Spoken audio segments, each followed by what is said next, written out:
Students, welcome you all to my channel Study with Rachna Verma. Students, today worksheet number 43 and subject is science and it is for 10th class. Students, you have to write your name here, class teacher name here, and date is 12th October 2020. Students, the topic is periodic classification of elements, यानी तत्वों का वर्गीकरण। यहाँ पे कुछ points हैं वो हम पढ़ लेते हैं एक बार। Matter around us is present in the form of elements, compounds and mixture. बच्चों, जो मैटर होता है हमारे चारों तरफ वो एलिमेंट्स, कंपाउंड और मिक्सचर्स में होता है। जो एलिमेंट्स होते हैं वो जो एटम्स जो कंटेन करते हैं, वो जो उनके जो टाइप होते हैं वो है Na, Mg और Au। और बच्चों, यहाँ पे लिखा है कि जो एलिमेंट्स हैं वो 118 हमको पता है और उनमें से जो 98 हैं वो नेचुरली ऑकरिंग है, यानी कि उनमें जो है ह्यूमन एक्टिविटी या मानव का कोई हाथ नहीं है। ठीक है, अब हम देखते हैं नीड फॉर पीरियोडिक क्लासिफिकेशन, यानी कि जो ये एलिमेंट है जो ये एलिमेंट्स है इनको क्लासिफिकेशन की क्यों ज़रूरत है, क्यों इनको वर्गीकरण की ज़रूरत है। तो यहाँ पे लिखा है elements were classified so that they could be studied easily and in an organised manner. इनको जो है क्लासिफाइड इसलिए किया गया है ताकि हम इनको ईजिली तरीके से स्टडी कर सकें और ऑर्गेनाइज तरीके से। The earliest attempt to classify the elements resulted in grouping the then known as elements as metals and non-metals। और जब हम इन्हें वर्गीकरण करते हैं यानी क्लासिफिकेशन करते हैं तो ये मेटल्स और नॉन मेटल्स में जो है ग्रुप में डिवाइड, मतलब अलग अलग जो है क्लासिफिकेशन होता है इनका। Later further classification were tried out as our knowledge. और बच्चों, यहाँ पे लिखा है कि जो इससे पहले जो हमने जितनी नॉलेज थी उस हिसाब से जो है इनके बारे में स्टडी किया है। तो अब हम इसके आगे देखते हैं। नेक्स्ट टॉपिक जो है स्टूडेंट्स वो हमारा जो है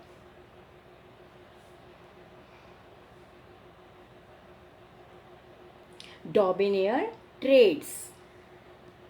In the year 1897, Daubinier, a German chemist, tried to arrange the elements with simple properties into groups। जो ये साइंटिस्ट थे, मतलब जो ये थे डॉबिनियर थे, जो जर्मन के रहने वाले थे, इन्होंने क्या किया, अरेंज करना चाहा सारे एलिमेंट्स को, इनकी प्रॉपर्टीज़ को, सिमिलर प्रॉपर्टीज़ वालों को मतलब एक साथ अरेंज करना चाहा। when elements were arranged, और जब ये elements अरेंज हुए in the order of increasing में, जब ये elements जो सेम प्रॉपर्टीज़ के थे अरेंज हुए, atomic masses groups of these elements known as traits, फिर ये traits कहलाने लगे। having similar chemical properties were obtained, क्योंकि इनमें जो थी similar chemical properties थी। The atomic masses of the middle element of the triad was roughly the average of the atomic masses of the other two elements। तो जो atomic masses थे, जो element के थे, वो जो है उनको कोशिश की गई पर वो जो है कामयाब नहीं हुए। ठीक है, यहाँ पर जो है लिमिटेशन थी, मतलब सीमाएं क्या थी इसकी। यहाँ पर था डॉबिनियर कुड आइडेंटिफाई ओनली 3 ट्रेड्स। ये क्यों नहीं कामयाब हुआ, क्योंकि जो डॉबिनियर थे उन्होंने सिर्फ 3 ट्रेड्स के बारे में ही खोजा। वो थे this system of classification into triads was not found be useful. इसीलिए जो है उनके जो ये ट्रेड्स हैं इतने यूज़फुल नहीं हुए, क्योंकि वो 3 ही खोज पाए थे। आगे देख लेते हैं। आगे ये तो हमारा था डॉबिनियर ट्रेड्स।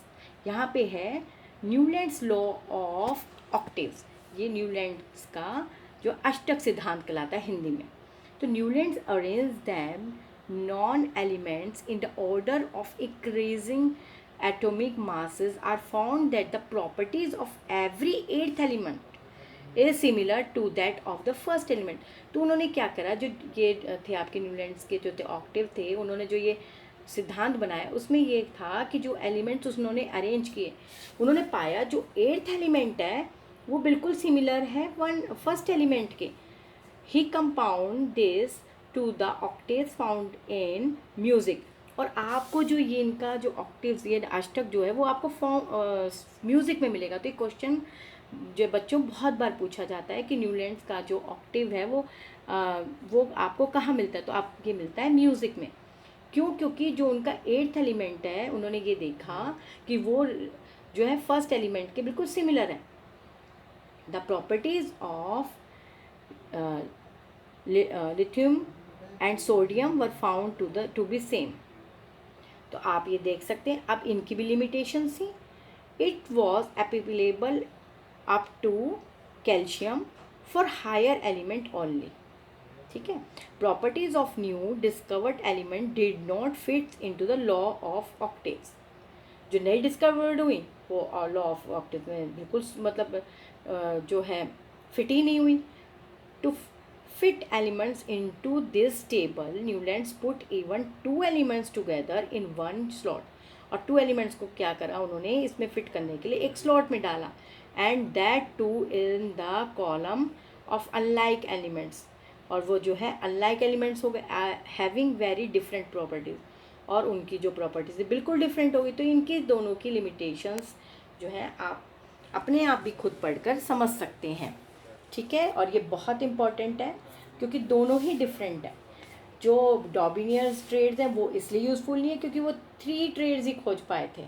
और जो आपके न्यूलैंड्स लॉ ऑफ ऑक्टेव्स हैं तो उनका आपको म्यूज़िक में मिलेगा. और दूसरा उसकी लिमिटेशंस आपके सामने हैं. अब यहाँ पर बच्चों कुछ क्वेश्चंस दिए हैं जो हमें प्रैक्टिस करने हैं इसी वर्कशीट के बेस पर. What are the need for classification of elements. Elements की क्लासिफिकेशन की क्यों ज़रूरत है, यहाँ पर आपको मैंने बता ही दिया था. क्योंकि अगर आप किसी भी एलिमेंट को क्लासीफाई नहीं करोगे तो वो जो है बिल्कुल मैसी नहीं हो जाती हर चीज़ें. तभी तो हर चीज़ को एक अरेंज रूप में रखना ज़रूरी है ताकि हम उसको अच्छे से मतलब ईज़िली स्टडी कर सकें. तो यहाँ पे था ही कि हम उसे अच्छे से जो है ईज़िली स्टडी कर सकें. ठीक है. आगे वैसे मैंने आपके लिए कर रखा है, देख लेते हैं. ये elements were classified so that they could be studied easier and in an organised manner. जो पढ़ने में आसानी रहे और ऑर्गेनाइज मैनर में. अगर ऑर्गेनाइज मैनर में नहीं होगा तो आप किसी चीज़ को कैसे अच्छे से पढ़. नेक्स्ट क्वेश्चन है write down 3 elements that show Dobereiner's triad. हमें वो 3 ट्रेड्स के बारे में बताना है जो डॉबिनियर ने जो है खोजे थे. और वो ज़्यादा यूज़फुल तो रहे नहीं लेकिन हमें जानना तो है ही. तो लिथियम, सोडियम और पोटेशियम और इनके सिंबल्स आपके सामने हैं.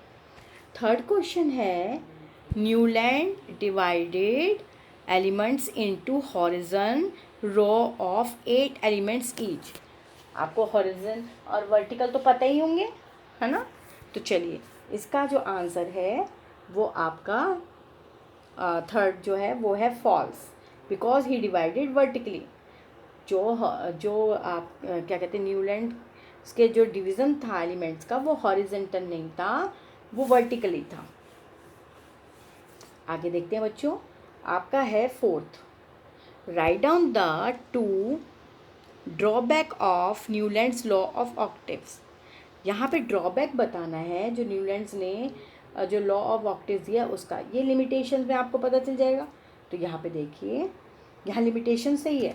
It was applicable up to calcium for higher elements only. सिर्फ ये एप्लीकेबल थे कैल्शियम तक ही, वो भी हायर एलिमेंट्स में. Properties of new discovered elements did not fit into the law of octaves. और जो नई डिस्कवर्ड हुई वो फिट ही नहीं हो पाई. तो यहाँ पे बताया था ना यहाँ पर बताया था ना कि फिर उन्होंने एक स्लॉट में 2 एलिमेंट डाले तो उनकी तो प्रॉपर्टीज़ बिल्कुल ही डिफरेंट हो गई. वो इसीलिए यहाँ पे जो आंसर है यहाँ पे फिट होता है. अब जो क्वेश्चन 5th है वो हम देख लेते हैं। Can following groups of elements be classified as Dobereiner's triad. तो यहाँ पे क्या डोमिनियर्स का जो क्लासिफाइड हुआ था, मतलब डोमिनियर्स का जो ट्रेड है, क्या वो एलिमेंट मतलब इस तरह से क्लासिफाइड है। तो NaSiCl आपको पता है ये तीनों थे, तो यहाँ पर इनकी प्रॉपर्टीज़ जो हैं उस हिसाब से मैंने प्लस और डिवाइड में करके आपको बताई हुई है। ठीक है, आगे देख लेते हैं। यहाँ पे इसके लिखा भी हुआ है, we can not classify according to atomic mass because the properties of sodium and silicon as they are totally different from each other in their chemical properties. यहाँ पे कॉज भी लिखा है, आगे देखते हैं। यहाँ पे है BEMGCA। यहाँ पर देखिए, यहाँ पर फिर से मैंने प्लस और डिवाइड में करके आपको अच्छे से समझाया हुआ है और रीज़न भी दिया हुआ है। देखिए आपके सामने है।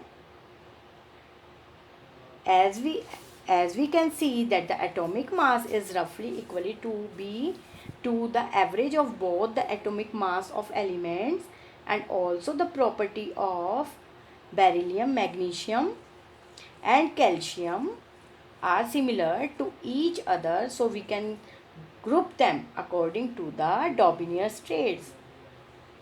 ठीक है बच्चों, ये बैरियम, ये मैग्नीशियम और ये कैल्शियम, ठीक है। और ये क्या है, ये आपका हो गया सोडियम, ये सिलिकॉन आपके सामने ही है, और ये आपका कैल्शियम।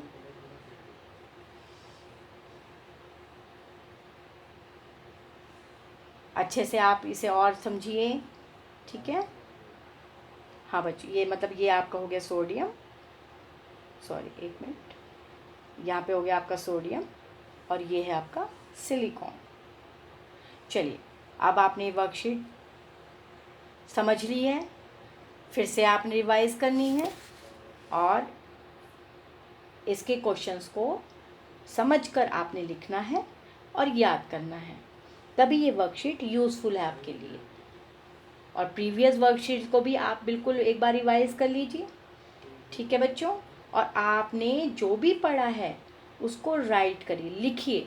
लिखकर पढ़ने से आपको अच्छे से याद होगा और फिर आप अपने फ्रेंड्स के साथ शेयर कीजिए कि हमने आज की वर्कशीट 43 में क्या क्या पढ़ा। डॉबिनियर के ट्रेड्स पढ़े, न्यूलैंड्स के लॉ ऑफ ऑक्टेव्स पढ़े, और वो कहाँ पर मिलते हैं ऑक्टेव्स, वो हमें म्यूज़िक में मिलते हैं, ठीक है। और उसने क्या न्यूलैंड्स के लॉ में क्या है कि जो उसने ये पाया कि जो 8th एलिमेंट है वो सिमिलर है 1st एलिमेंट के, और ये म्यूज़िक में मिलता है। और डॉबिनियर का ट्रेड इसलिए सक्सेसफुल रहा, वो सिर्फ 3 ही खोज पाया था। तो ये सब हमने इसमें पढ़ा, यही सब आपने डिस्कस करना अपनी फ्रेंड्स के साथ। तो आपको अब मेरा पढ़ाना अच्छा लगा और आप चाहते हैं मैं ऐसे ही एक्सप्लेनेशंस के साथ आपको और वीडियो प्रोवाइड करूं, तो please subscribe me, like my video and comment on my video. Thank you so much watching my video.